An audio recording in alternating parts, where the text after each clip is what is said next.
কেন্দ্রীয় যুবদলের সাবেক চট্টগ্রাম বিভাগীয় সহসভাপতি, চট্টগ্রাম মহানগর যুবদলের সাবেক সাধারণ সম্পাদক মোহাম্মদ শাহেদ বলেছেন, খুনি হাসিনা পালিয়ে গেছে, কিন্তু তার প্রেতাত্মারা রয়ে গেছে। ফ্যাসিবাদের সহযোগী এই প্রেতাত্মারা দেশ ও গণতন্ত্রের বিরুদ্ধে ষড়যন্ত্রে লিপ্ত। আমাদের সবাইকে ঐক্যবদ্ধ হয়ে এই দেশ বিরোধী ষড়যন্ত্র মোকাবেলা করতে হবে। এটি শুধু বিএনপির একার দায়িত্ব নয়, বরং দেশপ্রেমিক সকল রাজনৈতিক দল ও সাধারণ জনগণকে ঐক্যবদ্ধ হয়ে স্বাধীনতা ও গণতন্ত্র বিরোধী সকল অপশক্তির বিরুদ্ধে রুখে দাঁড়াতে হবে। তিনি আজ মঙ্গলবার 18 মার্চ পাঁচলাইশ থানা যুবদলের উদ্যোগে ইফতার সামগ্রী বিতরণকালে মুরাদপুরস্থ আপন গার্ডেন কমিউনিটি সেন্টারে প্রধান অতিথির বক্তব্যে এসব কথা বলেন। আপনারা যদি এলাকায় এলাকায় এগুলো প্রতিরোধ না করেন, সাধারণ মানুষের কাছে যদি না যান,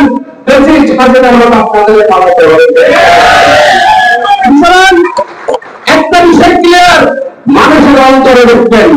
আজকে দেশের 5 আগস্টের পরবর্তী সারা বাংলাদেশে আপনি দেখেন কোন রাষ্ট্রযন্ত্রের প্রশাসন ছিল না। 10 থেকে 15 দিন কারো টাকা দিয়েছে, কারো আমার বাপনের দর্শন হয়েছে, তোমাদের যা ইচ্ছা থাকে কিন্তু হয় নাই। কিন্তু আজকে কেন দর্শন হচ্ছে? আজকে কেন আমার বাপন থাকছে? কেন হচ্ছে? আমরা ওই 5ম সারি ওই পেটকটা যারা হাজিরা পালিয়ে যাওয়া পেশিদের পেটকটা যারা পালিয়ে গেছেন তাদেরকে কারণ দেওয়ার কারণে আমরা তাদেরকে অবয় দিচ্ছি। কি অবয় দিচ্ছি? সমস্যা নেই, আমরা আছি দেখতে আমাদেরকে ওই অবয় আপনি আল্লাহ রাখতে ওই পেশিদের দোষকদেরকে এদেশে আস্থা করে নিক্ষেপ করতে হবে। এদেশের মাটিতে তাদেরকে তারা আজকে লাভন্দ প্রত্যেকটা বাংলাদেশের সারা বাংলাদেশের মানুষের রক্ত শোষণ করেছে, রক্ত পিপাসে তারা এই দেশের মাটি ও মানুষের রক্ত শোষণ করেছে, যার কারণে তাদের কোনো টাই হবে না। এই দেশে আপনাদের চরিত্র যেখানে আছেন, আমি বলবো আমি বাংলাদেশ জাতীয়তাবাদী দল শহীদ প্রেসিডেন্ট আমাদের জনগণ এখানে 3 বছর আছে, রিক্সা আছে, চিকিৎসক আছে, ডাক্তার আছে, ইঞ্জিনিয়ার প্রকৌশলী আছে, পেশাজীবী আছে, প্রত্যেকটা শ্রেণী পেশার মানুষ আছে। এদেশের আজকে সুন্দর পেশারে বসে তাদের সন্তান সুযোগ্য সন্তান দেশ নায়ক তারেক রহমান আজকে 68,000 গ্রামের মানুষকে, কৃষককে, মানুষকে আজকে একত্রিত করেছেন, যার কারণে আজকে 5ই আগস্টের আজকে বাধ্য হয়েছে দেশের স্বাধীনতা পালিয়ে দেওয়ার জন্য। বন্ধুরা, আজকে যত তাড়াতাড়ি সম্ভব এদেশে একটা জনপ্রতিনিধিত্বমূলক অংশগ্রহণমূলক নির্বাচনের ক্ষেত্রে দিয়ে দেশের যত তাড়াতাড়ি সম্ভব একটা রাষ্ট্র গঠন করতে, একটা সরকার গঠন করতে হবে। তার মধ্য দিয়ে আজকে যে বিশৃঙ্খলার পরিবেশ হচ্ছে সেটা যে বিশৃঙ্খলা সেটা শেষ হয়ে যাবে। আমরা আজকে ক্ষমতা নাই, আমরা অতীতে এই ক্লাবে মিটিং করতে গিয়ে 1 ঘন্টার থেকে বেশি মিটিং করতে পারি না। আপনারা মনে করবেন যে সুযোগ পেয়েছেন আমরা সরকারের ক্ষমতায় এলে কিছুতে নেই, ক্ষমতায় আছে একজন তত্ত্বাবধায়ক সরকার, নাকি?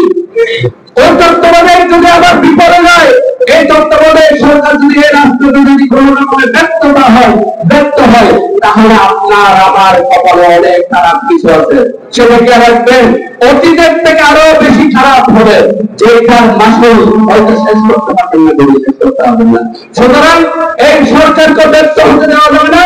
আবার এই সরকারের কে সামনে রেখে যারা ষড়যন্ত্র করছেন, যারা দীর্ঘায়িত করার জন্য চিন্তা করছেন, শেখ হাসিনার মতো দীর্ঘদিন নিরাপদে থাকতে অপশাসন ও জীবনটাকে থাকতে দেখেছি। কোন কোন মন্ত্রণালয়ে 100-150 জন নিয়োগ যে নিয়োগ পালিত শুরু করেছেন, এগুলো আল্লাহর রাস্তা বন্ধ করেন। 5ই আগস্টের নামে, 71-এর নামে শেখ হাসিনা আজকে আস্থা করে নিক্ষিপ্ত হয়েছে। 71-এর চেতনাকে সে ধারণ করে নাই, সে তার ব্যবসাতে তৈরি করেছে, যার কারণে আজকে পরাজয়। আর 5ই আগস্টের চেতনাকে কেউ যদি মনে করে আবার নতুন ব্যবসা ভাববেন, আপনাদের এই দেশে জায়গা হবে না। বন্ধু আমার, আপনারা সবাই মিলে ঐক্যবদ্ধভাবে এই দেশকে গঠন করতে হবে। সবাইকে আগামী দিনের যে আন্দোলন সংগ্রাম, যে আমাদের প্রত্যেকটা পেশাজীবী মানুষের পাশে থেকে সুযোগের কথা বলার যে অধিকার, সে তাদেরকে উন্মুক্ত ভাবে কথা বলার সুযোগ করে দিতে হবে এবং তাদের কথার মধ্য দিয়ে বক্তব্য আসবে, তার প্রতিফলন আমাদেরকে কর্মের বক্তব্য দেখাতে হবে। সে আশাবাদ ব্যক্ত করে আমি আমার বক্তব্য শেষ করতে হবে। আপনারা যারা কর্মী বাহিনী আছেন, আমি আপনাদের প্রতি অনুরোধ করবো, আপনারা সুশৃঙ্খলভাবে ওই বক্তব্য রাখবো না, সুশৃঙ্খলভাবে আমাদের যে ইফতার সামগ্রীগুলো রয়েছে, আপনারা যার ইফতার সামগ্রীগুলো আপনারা গ্রহণ করবেন, আপনারা বসে রাখবেন, একটা স্লিপ নিয়ে আসবেন, আপনারা আপনাদের কাঙ্ক্ষিত যে ইফতার সামগ্রী আপনারা আপনাদের এলাকায় পৌঁছে দেবেন। প্রিয় সাথীরা, আগামী দিনে যে বাংলাদেশের অবস্থা, আমাদের বক্তব্য রেখে গেছেন বক্তারা, যে সন্ত্রাস নৈরাজ্য এখনো পর্যন্ত আওয়ামী বাহিনীরা চালিয়ে যাচ্ছে, তার থেকে একটু ধরে রাখতে হবে। আমাদের দলের সাধারণ সম্পাদক মোহাম্মদ সাহেবের নির্দেশ, সন্ত্রাস, চাঁদাবাজি এবং দখলবাজের এগুলো আমরা বিশ্বাস করি। যেখানে আমাদের পশ্চিম অন্তর্গত যে কোনো জায়গায় আপনারা যদি সন্ত্রাস, চাঁদাবাজ এবং দখলবাজদের আপনারা করতে পারেন, আপনারা আইনের ব্যবস্থা করতে পারবেন। এটা আমার দলের নির্দেশ। আগামীতে সবাইকে বলবো, সামনে যে নির্বাচনকে সামনে রেখে আপনারা সবার সাথে মত বিনিময় করবেন, এলাকায় যাবেন, সবাইকে বোঝাবেন দেশটিতে এবং সরকার দিয়া তারেক রহমানের এই বার্তা আপনারা সকলকে পৌঁছে দেবেন। এই আশাবাদ ব্যক্ত করে আমি আমার সংক্ষিপ্ত বক্তব্য শেষ করছি। অসহায় ও নিম্ন আয়ের লোকজনের সাথে মাসব্যাপী কর্মসূচির অংশ হিসেবে এসব ইফতার সামগ্রী বিতরণ করা হয়।